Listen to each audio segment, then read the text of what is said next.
Dalam Islam itu membunuh jiwa tidak semuanya haram, bahkan ada yang diperintahkan. Saat jihad fisabilillah, membela wilayah, membela agama, membela harta, justru diperintahkan membunuh atau terbunuh, dan itu tidak berdosa. Bahkan siapa yang bisa membunuh dalam jihad, dalam perang fisabilillah, justru berpahala. Ustaz, mau maafin gak kira-kira orang yang melakukan kekejian itu? Bagaimana mau memaafkan? Sampai detik ini juga tidak ada yang mau mengakui. Ingat, hukum dunia itu nanti sampai akhirat akan diadili ulang. Saya menghimbau kepada kita, saya pribadi juga keluarga, ridho dengan qada Allah, karena tidak ada pilihan lain. Orang yang tidak ridho kepada qada Allah itu berarti imannya bermasalah. Tetapi dalam hal amal kausalitas, kita akan terus berjuang menuntut siapapun yang terlibat, baik langsung maupun tidak langsung, menyediakan anggaran, menyediakan sarana prasarana yang menyebabkan matinya 6 syuhada ini.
Saya ingin sampaikan pesan kepada Pak Prabowo Subianto selaku Presiden Republik Indonesia.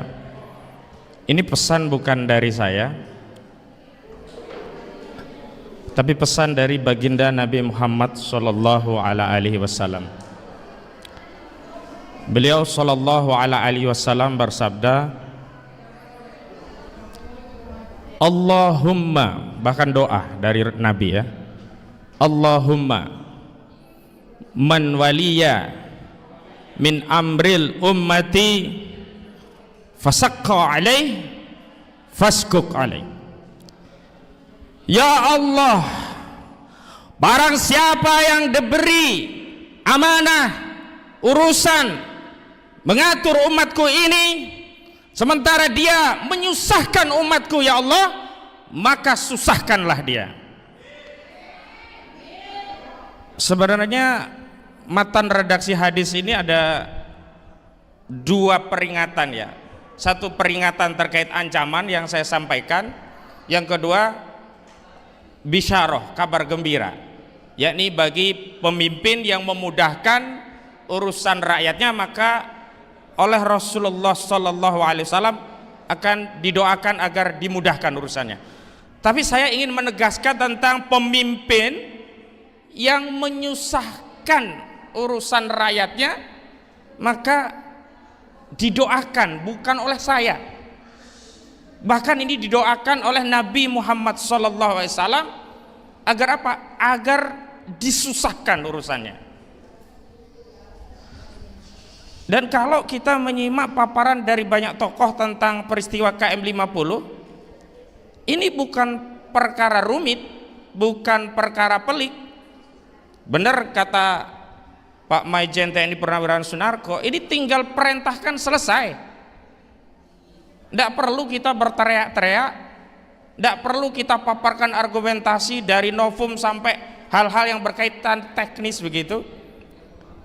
Tapi ini berkaitan dengan ada tidak keberpihakan dari saudara Prabowo Subianto yang dulu sudah pernah berkomitmen akan mewakafkan dirinya untuk rakyat.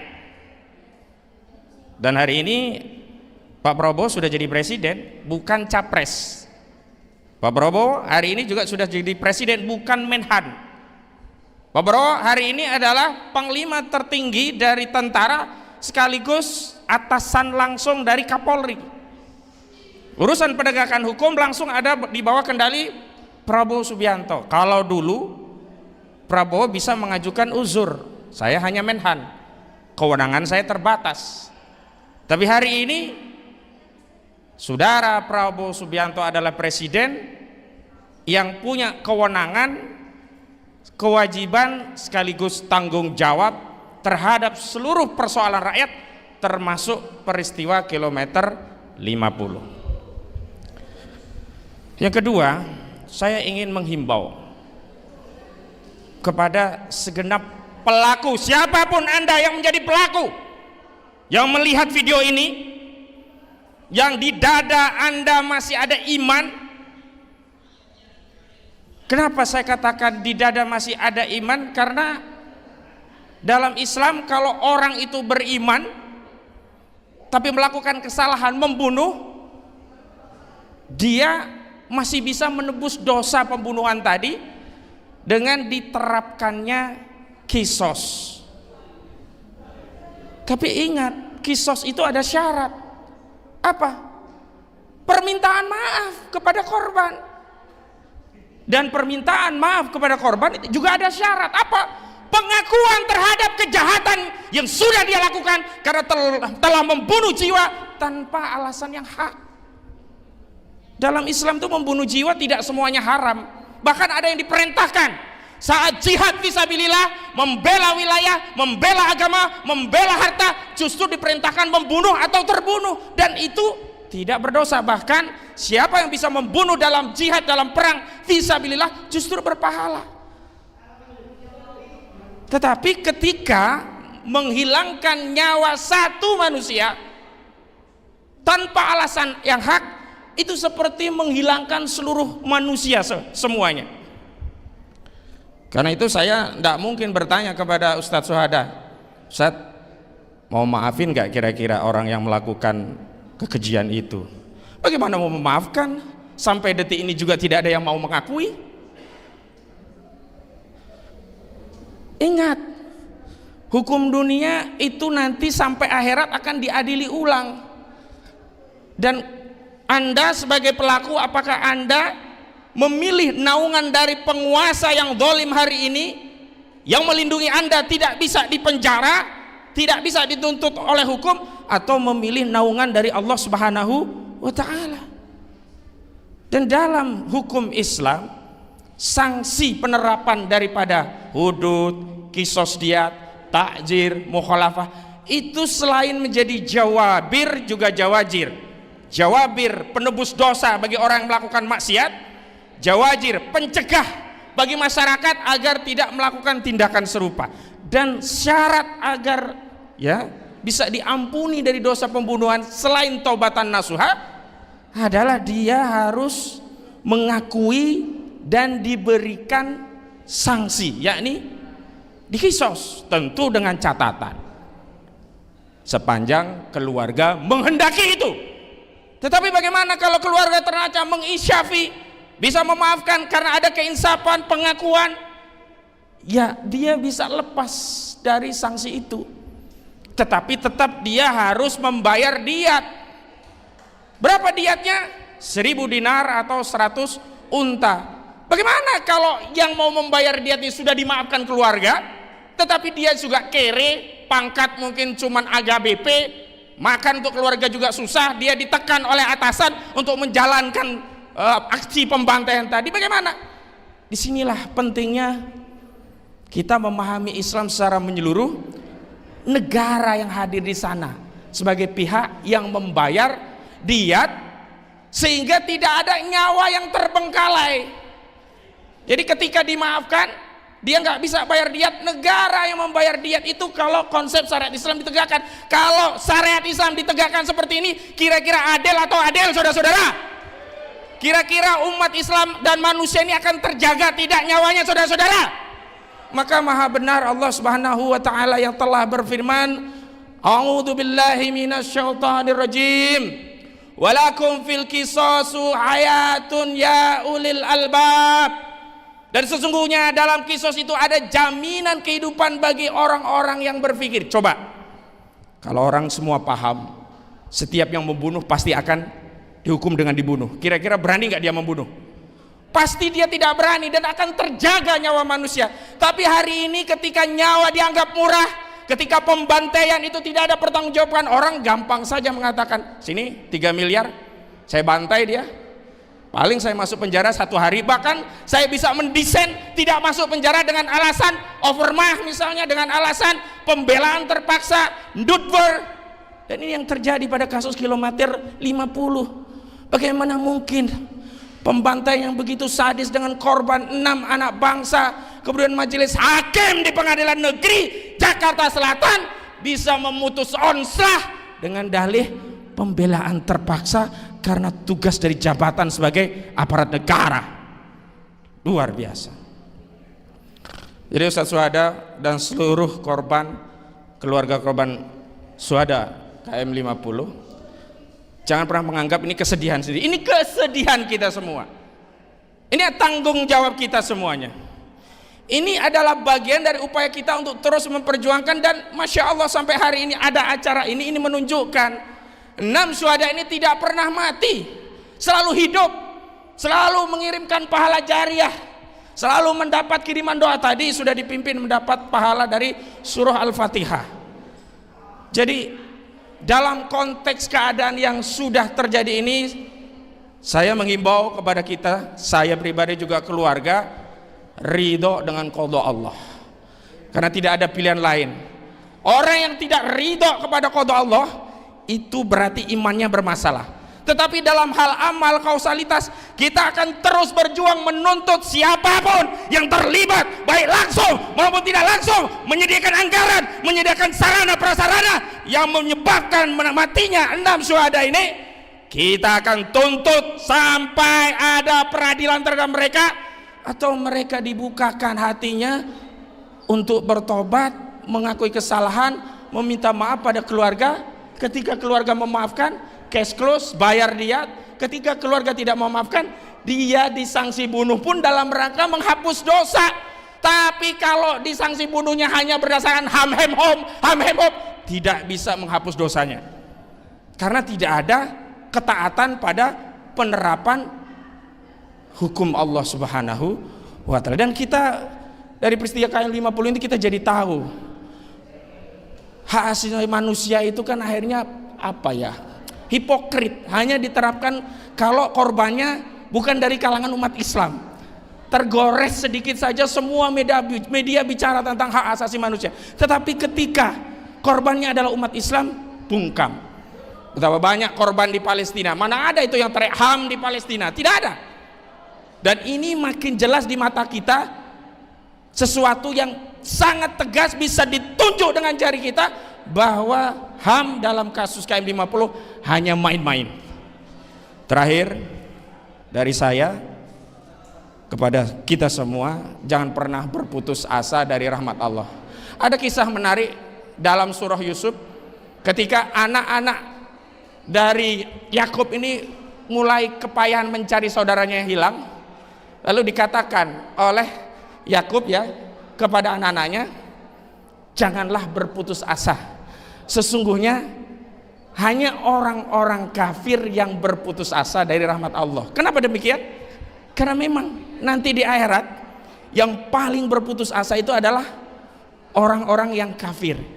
Tidak ada kesempatan pulang ke dunia, tidak ada ampunan untuk pindah ke surga. Sementara orang yang beriman walaupun bermaksiat masih ada asa, masih ada harapan. Setelah dosanya dibakar di neraka, dia akan diampuni dan dipindahkan ke surga. Nah, perspektif akidah ini yang tidak boleh lepas dalam perjuangan ini, agar apa? Selain kita berharap hasil, kita juga mendapatkan pahala dan ridho dari Allah Subhanahu wa Ta'ala.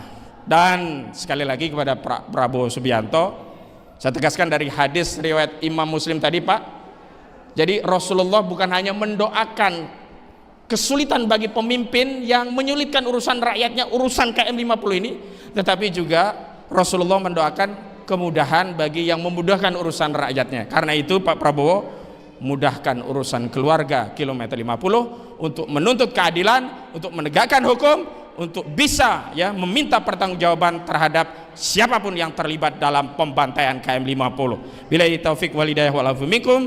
Wassalamualaikum warahmatullahi wabarakatuh. Takbir.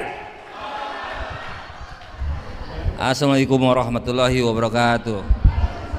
Saya terus terang terima kasih kepada Bang Repli dan Haji Medi, teman saya, advokat, wakil ketua, wakil presiden TPUA, pemilik gedung ini. Selanjutnya saya mungkin tadi kurang dengar atau saya belum datang. Coba saya pengen dapat pahala. Kalian juga ingin dapat pahala kan? Coba kita baca Al-Fatihah, kita kirimkan kepada 6 syahid ini. Al-Fatihah. Ar-Rahmanir-Rahim, Maliki yaumiddin. Iyyaka na'budu wa iyyaka nasta'in. Ihdinas mustaqim. Shiratal ladzina an'amta 'alaihim ghairil waladdallin. Mudah-mudahan yang kita bacakan itu Allah Maha tahu, Maha melihat, Maha ikhlas. Karena bacanya dalam hati. Mudah-mudahan saya pahalanya lebih karena saya plus ngingetin. Pak Prabowo, ada kilometer 50, ada kilometer 50 Pak Prabowo disandingkan kepada imam muslim terbesar di Indonesia. Salah satunya adalah saya, mungkin kalian semua yang ada dalam ruangan ini. Saya dulu sempat dihujat oleh kawan-kawan ketika saya menyatakan Pak Prabowo ini belum ada masalah gubernur dan dukungan ke Prabowo.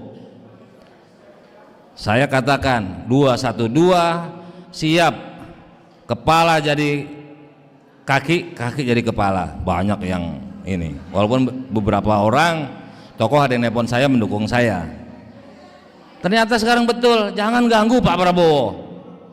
Saya nggak menyampaikan bahwa pengamatan saya benar, karena memang itu masih diksi, tapi ternyata benar. Banyak saya katakan juga mengenai kilometer 50 pembiaran. Tadi udah disampaikan oleh Kang Rijal, Dr. Rijal Padilla, bahwa obstruction of justice. Sempat juga tadi diskusi mengenai pasal, saya seingat saya kalau salah hampura cek abdi, hampir aku bilang cek aing. Nanti marah kayak si gubernur dipanggil maneh aja marah. Langsung saya bilang maneh siap. Nggak apa-apa kalau saya, tapi heran yang bikin patung dulu didukung. Itu Kang Rijal Padilla di dalam tulisannya itu muat tulisan nama saya itu. Ada pengacara, advokat, pengamat menyatakan sekalian aja patung Soekarno dengan istrinya 9, kalau nggak salah Kang Rijal ya. Karena saya sindir, kurang tuh tanggung, harusnya 9. Ya itulah, didukung Pak Prabowo, didukung oleh imam kami Ridwan Kamil, walaupun tidak populer. Tapi sekarang semua sudah paham bahwa ini keadaan force major, darurat. Pak Prabowo didukung, kami dukung, cuma ada batas waktu. Entah waktunya berapa, sami'na wa ta'ana. Kalau saya minta di 3 bulan, 100 hari. Belum lama di sini juga kita dialog ya, kalau yang hadir. Ada yang minta 6 bulan, ada yang minta 1 tahun beri waktu. Kalau nggak salah teman kami Dr. Anton Permana, aktivis. Saya mau sampaikan soal kilometer 50, apakah bisa? Bisa. Yaitu harus ada nopum. Nopum untuk apa sih? Nopum itu ada diatur dalam KUHP, itu asas legalitas. Apa bahannya? Adalah bukti baru. Ini untuk kawan-kawan ini nggak mau nanya kita yang boleh dibilang udah ubanan. Bukan itu aja syaratnya, tidak pernah diungkap selain tadi barang bukti itu yang baru ditemukan, dengan catatan ketika perkara tersebut berlangsung belum disampaikan pada saat banding, pada saat kasasi. Makanya kalau punya musuh model Jokowi, jangan ditunjukkan peluru kita. Alhasil itu nggak bisa. Itu syarat novum. Barang bukti yang tidak atau belum ditemukan dan belum dijadikan alasan banding, memori kasasi, apakah itu udah masuk, periksa dulu. Dan siapa yang berhak mengajukan novum tersebut? Kepolisian, kejaksaan, bukan kita. Kita hanya menyampaikan bukti novum tersebut, tapi lihat dulu apakah ada di dalam atau belum. Tapi saya yakin walaupun itu sudah ada novum yang lain, dan bukan hanya perkara itu saja, kecil amat. Berapa tuntutannya? Ini gara-gara Komnas HAM nih, saya buat tulis tempo hari, harusnya ada Komisi Hak Asasi Manusia independen dari luar negeri. Saya langsung tulis itu, karena kita nggak percaya. Nah, tadi Pak Ustadz Syuhada menyatakan belek aja nggak pakai izin. Apa itu? Apa yang diambil di dalamnya dan hasilnya apa? Kalau hanya merujuk kepada Komnas HAM, bukan kejahatan HAM katanya. Gila itu Komnas HAM tuh. Dalam kebiasaan pendapat saya menyatakan gila, artinya saat itu tidak benar. Orang gila itu kan nggak normal pada saat itu. Tidak cakap minimal, lalai minimal, banyak sekali bahan novum itu. Tapi berapa hukumannya? Tapi lumayan lah, daripada bebas karena notwur pasal 49 onslah, seolah-olah berat lawan. Itu pasalnya 49 itu bebas karena berat lawan. Apa bawa senjata tak canggih, brand itu nama orang itu.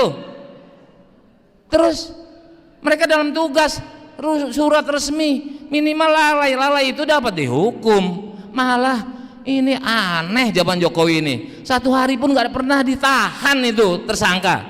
Gila, nggak pernah ditahan 1 hari pun. Malah yang dijadikan tersangka korban terbunuh, unlawful killing, extra justicial extrajudicial killing, luar biasa, ekstra. Nah, dari mana bisa menjerat Jokowi? Kan begitu. Tadi yang disampaikan pasal 221 KUHP dan 421 KUHP, seorang yang menghalangi obstruksi atau seorang yang harusnya menggunakan kewenangannya tidak menggunakan. Dari mana bisa lolos Jokowi? Diperluas sama Ustadz Menhan juga, karena setiap orang yang tahu, yang mengetahui, boleh beliau berpendapat seperti itu. Bahkan 108, setiap orang yang mengetahui boleh. Nah, apakah cukup novum itu apabila dibuka? Boleh-boleh saja, sah, karena situ udah berjalan inkrah. Tapi tadi harap buktinya tidak ada dalam Judex Fakti tingkat pertama. Tingkat pertama itu mana? Pegawai negeri paling tinggi. Judex Juris yang terakhir Mahkamah Agung, udah inkrah. Tapi lumayan kalau dihukum. Namun mana tahu ketika pengungkapan nanti lagi terkuat, itu perintah resmi, lalai itu bisa dihukum. Ngapain nguntit malam-malam? Tinggal nunggu besok pagi di ruang AC pukul 9. Itu standar panggilan. Ngapain? Artis nggak ada, koruptor nggak ada yang diikuti tengah jalan. Inilah nih, ini sebuah tanda-tanda. Kok nggak dihukum? Nggak bawa borgol. Berat lawan itu apa? Berat lawan itu sedemikian rupa sehingga bisa bebas. Adalah satu lagi itu pasal 48 Presprak, dia nggak gunakan itu, terlalu menyolok memang. Dia pakai pasal 49 ada perilaku tersebut, namun bukan tindak pidana.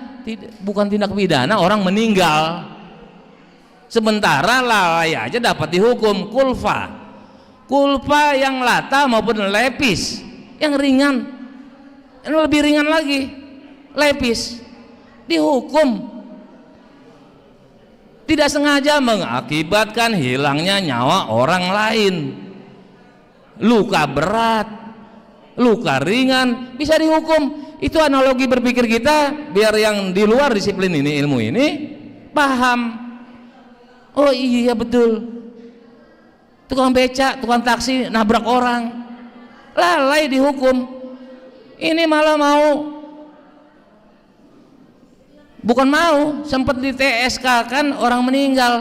Masa penyidik nggak paham tentang pasal 77? Hapusnya hukuman tersebut adalah meninggalnya dunia. Hapusnya pasal hukuman terhadap orang pelaku pasal 78, pasal 79, pasal 80. Itu ada daluarsanya. Nah sekarang daluarsa nggak? Belum ditemukan pelakunya tadi, with locking yang menyuruh, membujuk, middle player. Dadernya juga jangan-jangan nggak segitu. Nah bagaimana Pak Prabowo bisa melepaskan diri atau Jokowi? Tentang kejadian ini dalam istilah hukum disebut notoire faiten. Ini udah setiap media itu kalau nggak tahu, alasan nggak tahu, nggak pernah dengar kan nggak masuk akal. Ada kejadian ini, ada kejahatan ini, nggak dengar. Twitter ada Intel tiap hari, di situ punya akun, Listio Sigit punya akun, dan nggak masuk akal lah. Notoire faiten, notorious, pengetahuan umum tentang kejahatan. Notoire faiten aja udah pengetahuan umum ini. Jokowi kelakuannya tukang bohong, itu notoire faiten. Diduga publik jasa palsu, Gibran diduga publik, SMP ngaku S1, sekarang tersiar kabar seolah-olah dia udah punya SMA. Cuma beberapa SMA itu mau mengkaburkan seperti Singano, seolah nama dia Mulyono. Ini saya nih, tukang periksa ini. Pada saat itu saya nggak ulang-ulang lagi tuh ya, di YouTube ada tuh tanda-tanda. Nah tadi kalau udah asas notoire faiten, dan tahukah mereka bahwa pembiaran itu, obstruction of justice itu bisa dihukum? Tahu. Asas hukum Indonesia mengenal tentang fiksi hukum, presumptio iuris de iure. Seseorang yang selama hidupnya tinggal di atas pegunungan, tidak tamat SD, dianggap tahu ada undang-undang, ada sistem hukum, dan ada pasal yang menghukum. Jadi ibu-ibu ini semua dianggap tahu. Apalagi mereka tinggal di kota tadi, orang kampung hidup di pegunungan yang tidak pernah turun ke kota kabupaten sekalipun. Apalagi kita sering ke Monas, betul? Apalagi Jokowi, anggaplah dia lulusan SMA ya, tadi nggak lulus SD, itu fiksi hukum. Jadi dianggap mereka tahu pembiaran itu bisa dihukum. Obstruction of justice, obstruction of justice, ya, penghalangan atau barrier, itu bisa dihukum. Jadi udah rumit ini. Tapi kita lupakan Pak Prabowo, kita lupakan semua. Nah, kami nggak usah disebut tentang perjuangan kami untuk Pak Prabowo 2019. Walaupun bukan tim hukum, tapi ikut capek Pak Prabowo. Ikut capek. Nah, ada itu tempo hari itu di Bang Refli Harun itu. Atau Anies masih tahun 2020 saya udah dukung. Anies apa Prabowo? Prabowo. Maaf. Anies apa Prabowo? Anies. Wah, cepet amat kata Bang Refli. Ya, mungkin pernah nonton ya. Nah, kita enggak. Sekarang kita balik. Kita dukung beliau, tapi jalankan amanah ini. Saya bisa bantu gratis tentang kilometer 50 ini. tadi hakim menurut undang-undang pokok kekuasaan hakiman harus proaktif, harus progresif. Dia memiliki hak untuk beranalogi, bukan kita di luar hakim. Hakim boleh, karena asas hukum pidana tidak boleh dianalogikan, tapi untuk hakim dia tunduk pada undang-undang lex spesialis, dia bisa menggunakan conviction in time, hati nurani. Nggak mungkin orang ada korban begini nggak ada yang dihukum. Gila gelo, cek orang Sundana narintik sega, kalau orang Batak bilang gelo. Boleh balik ya, boleh dibalik. Udah terbalik-balik semua otaknya. Mudah-mudahan kita doakan Pak Prabowo eling, sadar bahwa beliau didukung penuh, asalkan menegakkan hukum, menjalankan apa yang dia janjikan dengan ngotot setelah disumpah. Kalau saat disumpah akan melaksanakan tugas sebaik-baiknya, bedil kalau kata Bang Eki itu, objektif, terstruktur, sistematis, jujur, benar dan adil.